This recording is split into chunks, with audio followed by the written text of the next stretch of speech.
Aloha, my name is Jen Angeli and I am an author. I'm here at beautiful Bishop Museum in Honolulu, Hawaii on the island of Oahu. And I am an author of this story called Kino and the King. Hold on, gotta show you my book. Here's my book. The storytelling process of Hawaii is very important. And going back to a long time ago, before there was any written language, which didn't happen until the 1800s,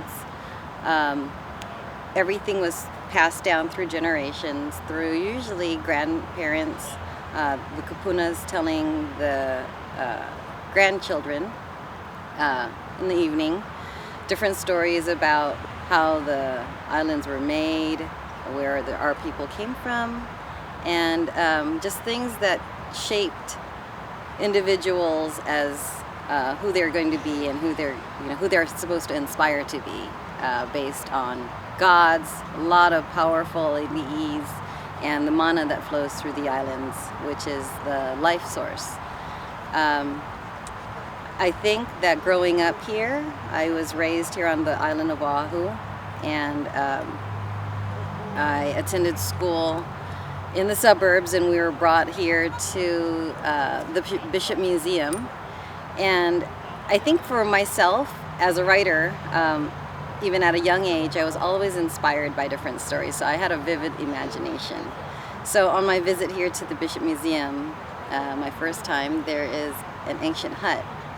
And the way that it was situated at the time, it was dark. Now it's lit, you can see inside. But before, it was on a stage, kind of far away, and it had a dark entrance. And so the 9-year-old mind was thinking, what would happen if you went in and came out in a different time? And that story kind of like just maybe planted a small seed, but it didn't really develop until I came back in 1989 after graduating from high school and taking another visit here, seeing the hut, and kind of getting that inspiration once more. Still not sure where the story was going to come from. 32 years after moving away, living in the mainland, I started kind of feeling homesick. And, I would get bouts of this, but for some reason, and I think it had to do a lot with my aging parents, the call for home or being in touch with home started becoming stronger.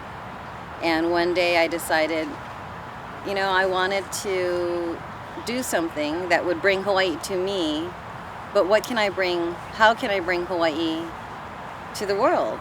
Because growing up here, there wasn't a lot of things that we could read as children that gave us a taste of history and gave us a taste of culture beyond, maybe some children's books. And for me, it was Hawai'i by James Michener. And when I read that story, being from here, it came alive. And that was something that I decided I want to give back to not only people from here, but primarily, actually, school children. Because I went to private school, so we had to do a lot of book reports. And that's something that always stuck with me, was that there was not any stories that I could really sink my teeth into and really digest, get more out of just in the literature of it. And so coming back to wanting to write something, I just felt that it was time that I put something on paper that could bring history alive to not only children, but to everybody, that would give people a glimpse into what it was like living back in the time when Hawaii was once a kingdom. And we see a lot of information out there on the history of the islands, and how the monarchy was taken, and there's not a lot really going into other than individuals like Princess Kaiulani and some of the royalty, where people could actually get an inside look as to what it was like being back at that time in young Hawaii. So I decided I was going to write a book that would bring the story alive, would bring the beauty of Hawaii alive for visitors, people who've never even dream of coming here. They can still visit through their imagination. And for some reason the title Kino and the King came to my head. And so I decided, okay, I'm gonna go with this. It's gonna be a story about a boy who I wanted to use the hut, go back in time. And after writing the first chapter, I realized I didn't know how to write like a boy, so I had to change it. And it became Kino and the King. And then I was like, okay, who should you go visit? So I started going back, and thank God for Google, looking at people in time, the monarchs, knowing I wanted to do a Kamehameha because that ruler was so influential in the basis of what we have now today. And so with Kamehameha's lineage, I started going through, and the story is kind of tragic, but it is very, very beautiful. And I knew I wanted to do cover somebody who had a great influence on Hawaii, and that was Keoli, Kamehameha III. Not a lot of people know that even though he was our longest reigning monarch, part of that came to play because he took the throne at age 11. And he ruled with Ka'ahumanu, so he didn't have to share that burden alone. But that was part of why he was so influential, because he grew up in the kingdom and he was able to help shape it. So Keoli, Kamehameha III, not only helped create our Constitution, our state motto, a number of things that are here today. He brought back hula, and at age, I believe, 12, he helped pen one of the first treaty agreements to the United States that the United States ever received from a foreign nation. So I thought that I didn't include so many things in the book, but in researching how well educated our monarchs were before they came to the throne, it was really, really interesting. And that was something that was also very important to him. It was because of Keoli that we have such a strong education system. And during his time, 100% of adults, Hawaiian adults, were literate. So sadly, in comparison today, I think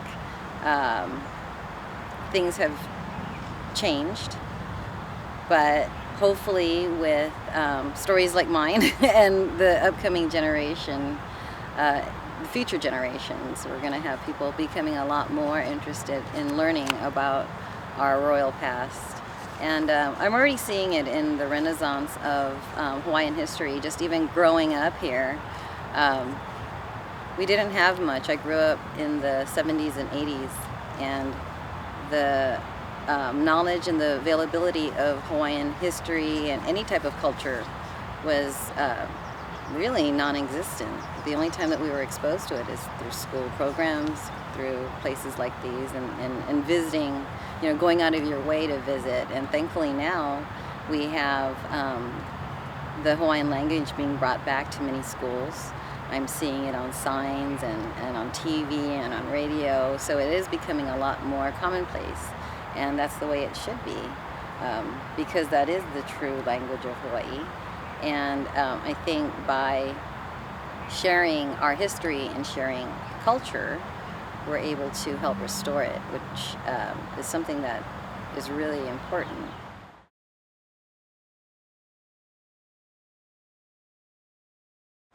The reason why we are here at the Bishop Museum is because my story takes place here. It gets to start here. My character Kino receives a rock, a special rock, on her 12th birthday, and her grandmother tells her it's full of mana, which is the life force of the islands, and it will help her find a destiny. She has no idea what that means, but just like most children growing up here, they want to honor their elders, so she keeps the rock with her. she gets enrolled here at the Bishop Museum in a Hawaiian cultural class, and she is chased by her bullies from school into this hall behind me because they're after her rock. When she runs in there, she hides in this ancient hut and is transported back to 1825.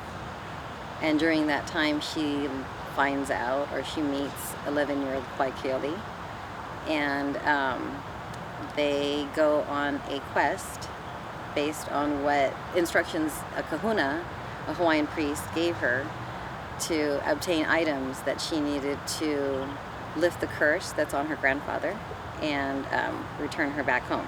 So through this, my readers can see what it's like to journey back in time, to see what the islands was like, and to get to know this boy who, when it came down to everything, even though he was Hawaii's most influential king, he was still a boy. And so people get to know him, and character-wise, he was very studious, but also what we say kolohe, or kind of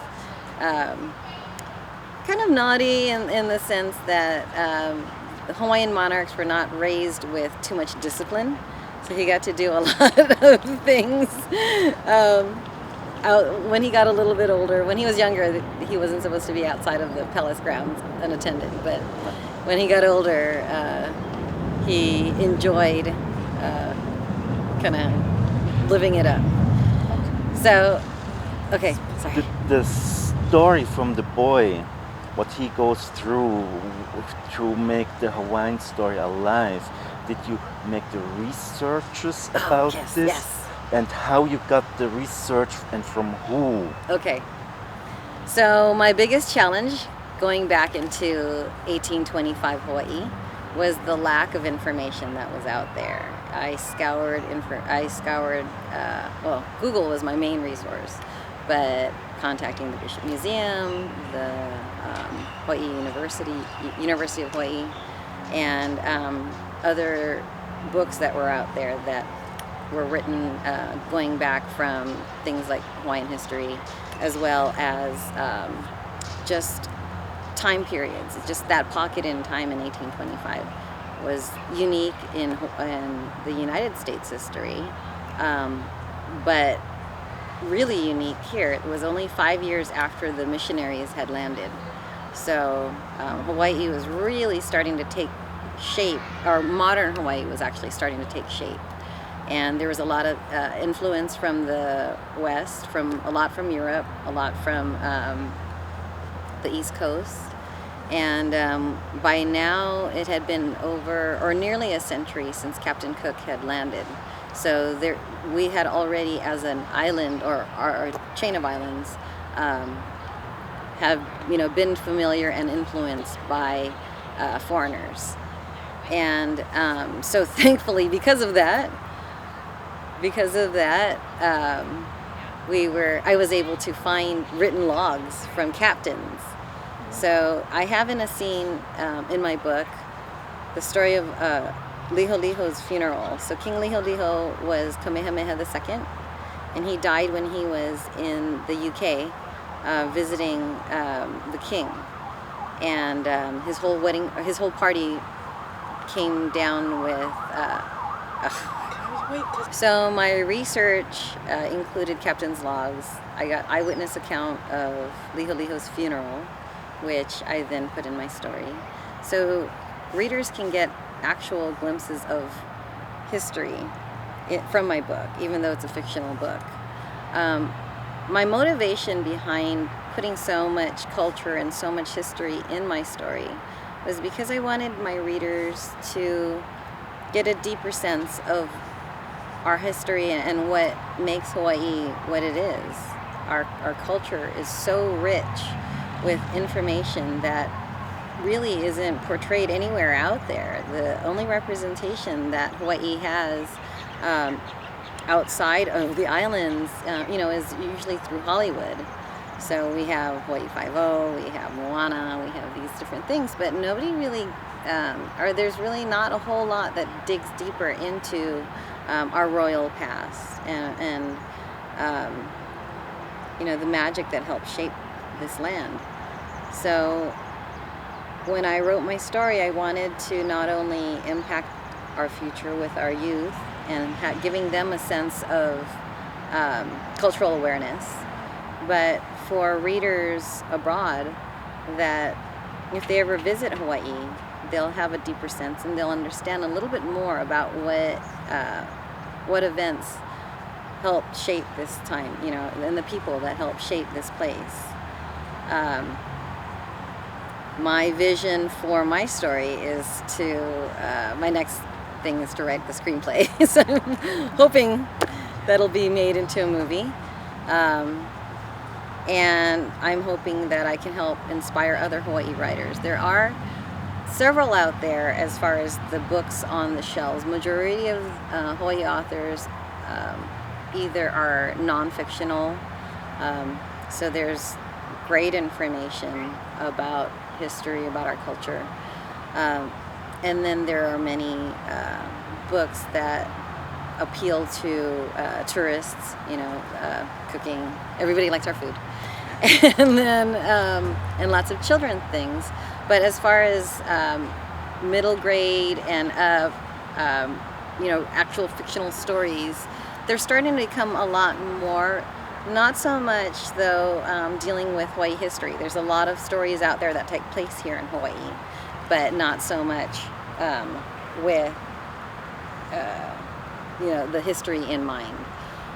It's funny, in my process of trying to find more writers, thankfully for Facebook, I was actually able to meet.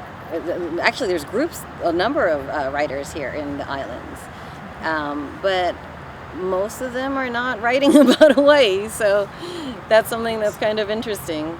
But I guess of all places to be inspired, this is the place to be. I'm hoping that there are going to be more writers, especially for grade school children, who can bring more culture. There are people like Lehua Parker who incorporates the modern culture, pidgin, things like that, in the stories, and there are others that delve with our past as far as history, more recent history, but not too many that deal with our royal history. So I would love to see more authors tackling that.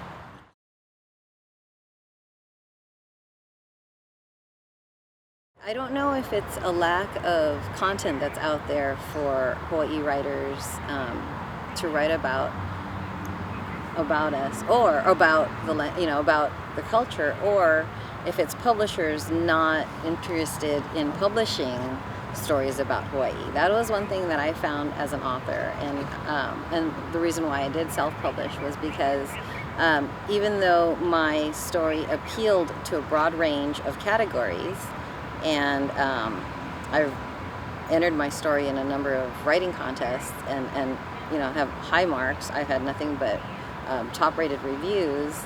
The literary agents didn't seem so enthused about Hawaii. So I don't know if it's a lack of authors rather than a lack of publishers coming out with these stories. I had my own challenge going to the local press here, where not a lot of our own publishing houses are manufacturing books anymore, and the ones that are, their market is very narrow in the aspect of putting things out primarily for tourism. So they want to come out with calendars, they want to come out with cookbooks, they want to come out with children's books, things that are giftable, but not too much information, I guess. But having attended the Hawaii Publishers Association Awards, it really opened my eyes to how much beautiful books there actually are out there that are Hawaii, based, culturally based, and are put out. However, I'm not seeing this kind of literature on regular bookstores out of Hawaii. It's been a little bit of a challenge marketing this because it doesn't seem like Hawaii has a strong readership in general in comparison to other states. It seems like the states that have actual winters, they're stronger readers actually.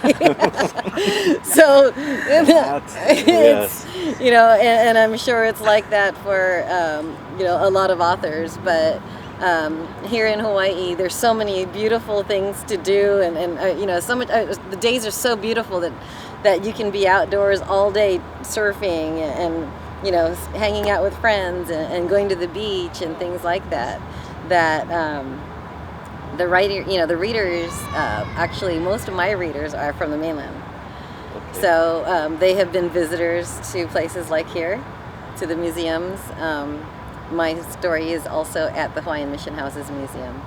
And also, but for the most part, majority of my readers are not from here. So that's why I'm also trying to get it into the schools, because it was written for the children. Okay.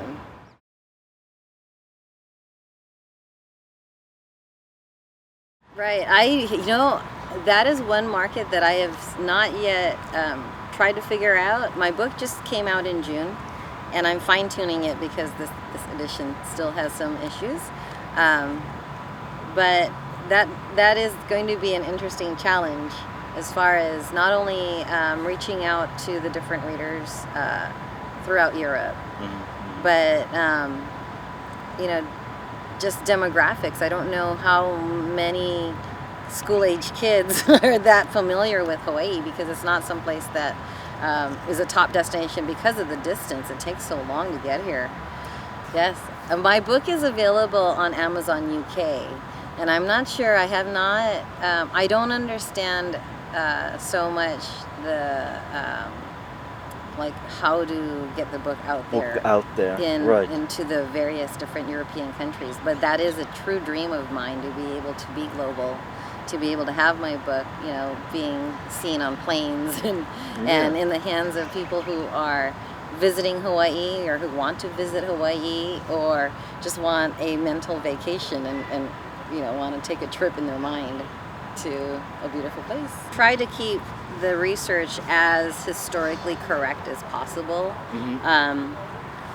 It was interesting because I had to study, what was happening not only in Hawaii, but keeping in mind that it was a lot slower here than in the U.S. So also having to study U.S. history at this time, it was really interesting to see how in 1825, only certain states were even in place.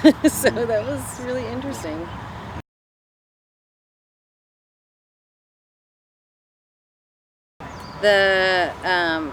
So everything was through oral storytelling, and actually during Kamehameha's the second and the third, that the Hawaiian language is actually put in print. Okay. So up until then, everything had to be passed down just through oral history, through storytelling, usually by grandparents, to grandchildren in the evening around the fire, that kind of stuff. Oh, nice. My grandmother was a big influence on my story. When I was growing up as a child, we would go crabbing at Pearl Harbor. And so when we would lay the traps, we'd sit around and do nothing. And so she would start telling me about what it was like growing up on the island of Molokai and living on the ranch. So I got a taste of this myself, and that I think was kind of helped spark the inspiration.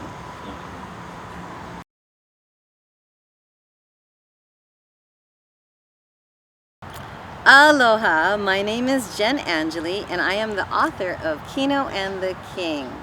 This is a historical novel and a fantasy that takes place here on Oahu, where Kino receives a rock that her grandmother gives her and is told that it is full of mana, the life force of the islands, and it will help Kino find her destiny. She brings the rock here to Bishop Museum, goes into this ancient hut, and is transported back in time. In 1825, she meets Kauai Keoli, who's only 11 years old, just before he becomes King Kamehameha III. They go on a quest around the entire island and finding the items that she needs to get back in time to change her destiny. You can find my novel at Amazon.com for Kino and the King, and you can visit my website, jenangeli.com. Aloha!